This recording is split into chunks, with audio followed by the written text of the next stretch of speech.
in collaborazione con Glam Vision e K-Facli.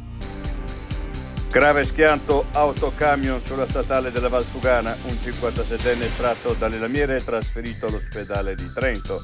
Grandi disagi alla viabilità. Cade dal balcone dell'hotel in Alto Adige, aperta un'indagine sulla morte del 12enne Ferry Magnus Richter. Era in gita con la scuola.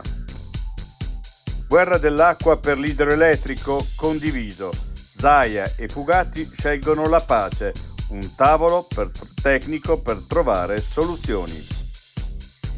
Milioni di turisti scelgono la montagna, ma non per sciare. Il report a sorpresa di Confcommercio. Le attività oggi predilette in quota: centro benessere, degustazioni e shopping. Ritorno al futuro, il manifesto come speranza per il futuro. Presentato il Trento Film Festival 2023. Il paese ospite di questa edizione è l'Etiopia.